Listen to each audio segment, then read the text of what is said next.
Eu quero deixar aqui uma palavra de esperança para o seu coração. Eu espero que você esteja confortável. Não tendo, eu espero que Deus possa confortar a sua vida, não deixar você entrar em desespero, mesmo que seja permitido a doença chegar à porta de sua casa. Saiba que é um Deus que está no controle de todas as coisas. E confiado nisso, eu quero deixar uma palavra de fortalecimento para o seu coração. Eu quero dizer que o mundo sem Deus é um mundo que tem motivo de desesperar. Um mundo que não tem esperança, aquela esperança na cruz do Calvário, quando esteve ali o Filho de Deus feito carne, nascido da Virgem Maria, que levou sobre ele os nossos pecados, aquele a quem João exclamou que ele é o Cordeiro de Deus que tira o pecado do mundo, quando esse mundo, do qual o Cordeiro se fez carne e foi seu sacrifício perfeito para que a ira de Deus fosse satisfeita e para que o mundo fosse salvo, quando esse mundo rejeita o Salvador, o mundo tem um motivo de desesperar. Mas para você, cristão, você não tem motivo de desespero. Mesmo que a calamidade bata na porta de sua casa. Nós podemos lembrar de Jó, que enterrou seus 10 filhos, 8 homens e 2 mulheres. Ele perdeu toda a sua fazenda, todos os seus bens, foi jogado às traças, doente, abandonado. Quando ele olhou para o céu, ele lembrou que o Redentor dele vive e sabia que em breve o Redentor ia entrar na vida dele. Deus mudou o curso da história daquele homem. Jó não estremeceu completamente, Jó não perdeu completamente sua esperança. Claro que ele amaldiçoou o dia do nascimento dele. Quem? Talvez qualquer um de nós poderia ter aberto mão de Deus e morrido, escolhido a morte, escolhido abandonar a Deus. Jó não. Jó amaldiçoou o dia de nascimento. Sim, amaldiçoou, mas Jó confiou. Ele amaldiçoou, ele pecou fazendo isso, pecou. Mas Jó reconheceu os seus erros, se ergueu diante de Deus, Deus o confortou e Deus deu a ele 10 filhos, devolveu em dobro todas as riquezas dele. E Jó, acima dos filhos, acima de todas as riquezas que ele adquiriu de novo, duplamente, 2 vezes mais, Jó recebeu a maior riqueza que o homem pode receber, foi a que Jó recebeu. Ele termina dizendo: eu ouvia falar do Senhor, mas agora os meus olhos te veem. E Jó sabia que nenhuma das riquezas que Deus deu a ele, era maior do que conhecer a Deus face a face. Talvez essa epidemia seja para disciplinar o mundo e nos levar à proximidade de Deus. O momento de clamarmos, porque às vezes Deus precisa agitar o mundo para nos despertar, porque nós somos sonolentos, nós somos negligentes, nós abandonamos a leitura das Escrituras, abandonamos o ofício da oração, e é preciso Deus sacudir para que nós possamos despertar e ver como Jó, face a face, o Deus que nos redimiu no seu Filho.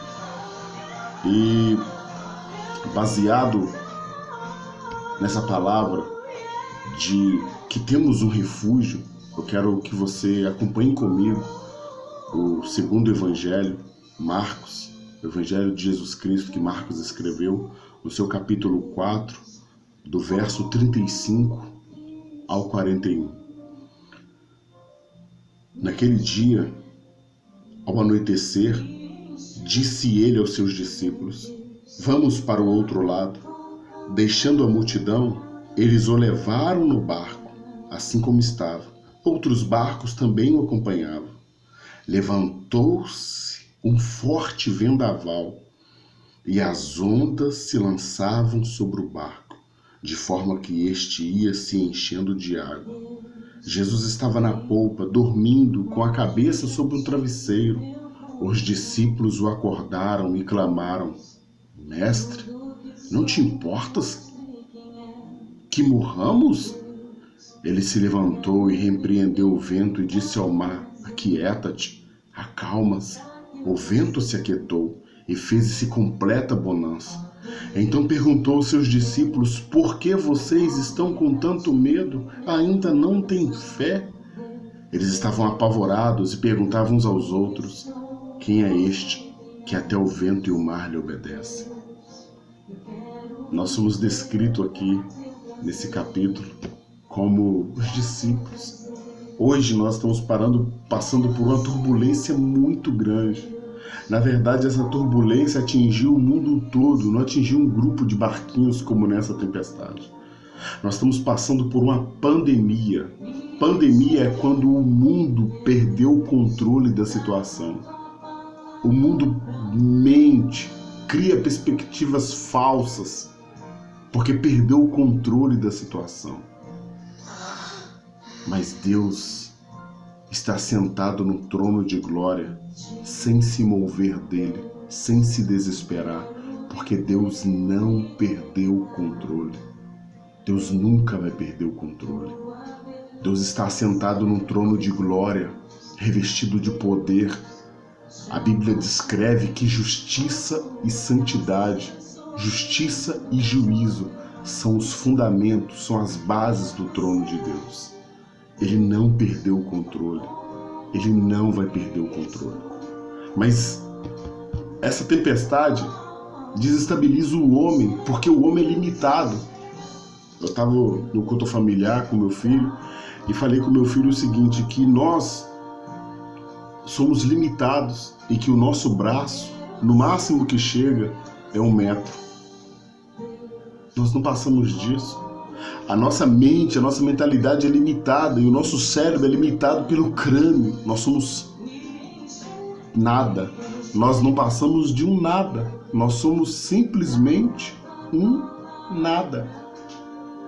Então qualquer coisa que foge do nosso controle nos desestabiliza e nos leva ao desespero. E foi isso que esses discípulos sentiram. Eles entraram naquele barco, já era tarde, Jesus passou a noite toda pregando a palavra, curando enfermos. Jesus estava exausto, cansado. Os discípulos estavam exaustos, tiveram que navegar para o outro lado, remar. E veio uma turbulência e eles remando contra as ondas, remando contra tempestades. Eles já estavam a ponto de se afundar, tentaram de tudo, tentaram remover a água. E não lembraram que dentro do barco estava o autor da vida, o soberano Deus Criador que se fez carne, o Deus homem, o verdadeiro e perfeito Deus e o verdadeiro e perfeito homem, Jesus Cristo, dormindo na polpa do barco. Quando eles lembraram de Jesus, eles não foram com fé para despertar Jesus. É o que nós estamos fazendo hoje. O mundo está indo para janelas. Na maioria das vezes, o mundo está em desespero, indo para a janela, sem ter certeza de que será respondido. Foi como esses discípulos fizeram. Eles correram para a polpa do barco, sacudiram Jesus e: Jesus, não te importa que vemos perecer? Estamos ali remando, tentando tirar a água, a tempestade está nos assolando, vamos perecer e o Senhor não se importa. E o mundo responde do mesmo jeito. E tem muitos cristãos respondendo do mesmo jeito, porque devido ao falso cristianismo, devido à falsidade que está sendo pregada, essa coisa de que Deus não vai permitir a doença bater na nossa porta, a morte não vai bater na nossa porta, essa mentira que está sendo ensinada por esse bando de interesseiros ensinando de forma contrária às escrituras, as pessoas colocaram na mente de que nós somos super poderosos e que nada vai nos atingir. Aí vem uma pandemia que está fora do controle de todo mundo, dos cristãos e não cristãos, dos governantes e dos plebeus. Todo mundo está fora do controle, todo mundo entrou em pânico. Aí eles começam a duvidar, começam a ir a Deus questionar, em vez de clamar com fé, começa a ir questionar a Deus. como se Deus devesse satisfação a criaturas caídas no pecado. Nós somos dignos de que não só essa epidemia atinja a nossa vida, como que ela arruína a nossa alma no inferno. Nós somos merecedores de ir para o inferno. Nós somos criminosos, terríveis. Nós somos pecadores. Mas há uma passagem nas Escrituras, que é o Salmo capítulo 103, é um salmo de confiança. Vale a pena você dar uma ida lá e meditar nesse salmo. Ele nunca nos retribui como merecemos. Ele é compassivo, longânimo, tardio em irar, compassivo, sofredor. Ele distancia de nós as nossas iniquidades, assim como o Ocidente está longe do Oriente. Essa noite eu quero deixar uma palavra de fortalecimento para a sua vida. Não se desespere. Jesus está no controle da situação. Jesus não está mais naquele barquinho. Jesus não está mais num corpo de carne fraco, num corpo limitado, não. Jesus morreu, ressuscitou o terceiro dia, como ele tinha dito. 40 dias depois da ressurreição, ele ascendeu aos céus. 10 dias depois de assentado à direita de Deus, ele enviou o Espírito Santo para a sua igreja.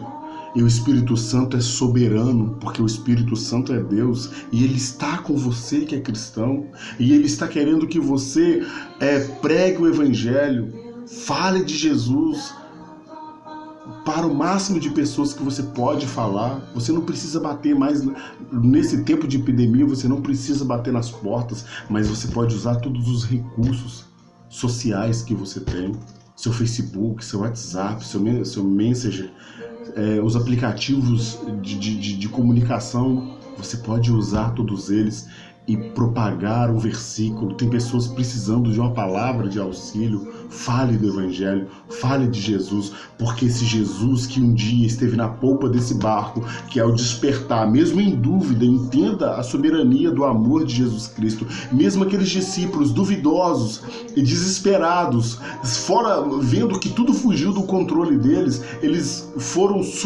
duvidar de Jesus. Jesus levantou, acalmou a tempestade e ensinou eles a confiar. Depois que Jesus morreu e ressuscitou e ascendeu aos céus, esses 11 discípulos, mais o apóstolo Paulo, viraram o Império Romano de cabeça para baixo. Eles aprenderam a confiar em Deus. Pedro, temeroso, que foi despertar Jesus, morreu pendurado de cabeça para baixo, porque ele disse que não era digno de morrer como o seu Senhor. A coragem desse homem depois de que ele foi despertado espiritualmente. Então tudo isso veio para nos despertar. Toda tempestade vem para nos despertar. Nós somos tendenciosos a acomodar. Precisávamos disso. Olha como estávamos acomodados. Só sabemos falar de prosperidade, só sabemos falar de bênção, só sabemos falar de super fé, uma fé que não tem base nas Escrituras, que Deus vai te prosperar, que Deus não vai deixar o mal entrar na sua vida. Deus vai deixar. Nós lemos nas Escrituras que Deus arruinou a vida de Jó, depois o restaurou, mas Deus permitiu Jó ser arruinado. Deus permitiu o apóstolo Paulo ser arruinado. O homem morreu só, numa masmorra, teve a cabeça decepada. Pedro foi crucificado, mas hoje o ser humano acha que Deus é o Papai Noel, que nada de mal vai acontecer. Não vai acontecer. Mas somos convidados a confiar, mesmo quando toda tempestade se volta contra nós. Somos convidados a confiar. Somos convidados a lançar sobre Ele todas as nossas ansiedades. E outra, nós somos chamados a ir a Cristo como estamos. Nós não temos o poder de nos consertar. Você pode, olha, eu estava meditando antes de fazer esse vídeo, eu estava meditando em como eu consegui tão rápido seguir as instruções para prevenir o coronavírus. É álcool, é banho. Eu chego do serviço, eu tiro a roupa, coloco ela para lavar e tomo um banho para evitar que eu seja atingido e o meu filho. E eu pensei, meu Deus, como a gente consegue fazer essas coisas tão rápido, e no tocante ao pecado, a gente parece que não desprende disso. Parece que o pecado não sai, a gente não quer ser liberto. Aí eu ouvi a voz de Deus dizendo no meu coração que o vírus do pecado, somente o sangue de Jesus é um antibiótico, o antídoto, a vacina. Somente Jesus pode nos livrar do pecado. Somente Jesus pode livrar a sua alma do pecado. Então você é convidado, crente ou não, a ir a Jesus como você está. Não deixe para se consertar para ir a Jesus. Você nunca vai se consertar. Deixe Jesus fazer isso. Se renda, bata no peito como aquele publicano e diga, sem olhar para o céu, se propício a mim, pois eu sou pecador. Jesus deu uma lição a esses discípulos. A tempestade foi para eles uma ponte para eles confiarem em Jesus, confiar somente em Jesus. Eles chegaram no Porto Seguro. Lá em João capítulo 6 descreve que eles chegaram a um lugar seguro. Eu, meditando nesse capítulo, escrevi uma parte. Jesus não somente é o guia para um destino seguro. Jesus, ele é o único porto seguro verdadeiro. E foi isso que Jesus fez com esses discípulos. Jesus não quis somente que eles chegassem a um destino seguro. Jesus queria que eles pegassem tudo o que eles são e tinham e depositassem no porto seguro verdadeiro que ele era. Que a confiança deles estivesse enraizada e edificada somente na palavra, na pessoa, na vida de Jesus. E eles fizeram isso. Eles foram atraídos por Jesus Cristo. E essa tempestade nos convida a seguir os passos de Jesus e a aprendermos com Ele como esses discípulos aprenderam, a confiar somente em Jesus, a descansar somente em Jesus. Eu sou mais pecador que você. Eu sou um pecador improvável. Eu sou um pecador incomparável.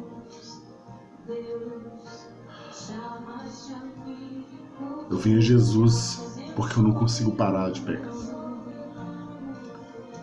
Deixar de ser quem eu sou. Mas eu fui convidado, mesmo com tudo que eu sou, com tudo que eu tenho de mal e ruim, com todo o pecado que eu trago no meu coração, eu fui convidado a vir com todo ele e em fé me lançar a Jesus.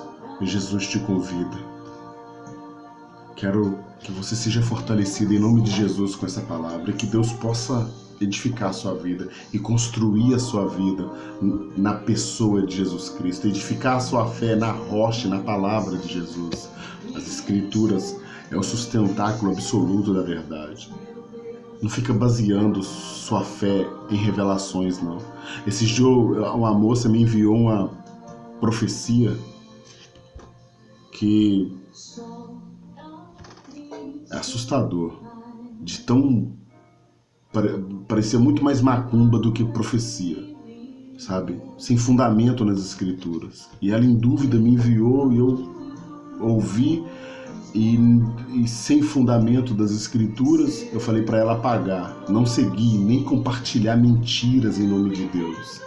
Nesses momentos de conflito, um monte de pessoas começam a se dizer cristãs, profeta da última hora e criar um monte de mentiras sem fundamento nas Escrituras e sair espalhando. Não, tudo que está acontecendo já estava previsto pelas Escrituras. Tudo, Jesus nos preveniu disso. Somos negligentes em estudar a Bíblia. É por isso que fomos pegos de surpresa e começamos a questionar a Deus. Mas estava aqui. Se as pessoas não confiam na palavra, é por isso que estão aí os bandos de negligentes que somos, fomos pegos de surpresa. Mas Jesus nos preveniu antes de acontecer.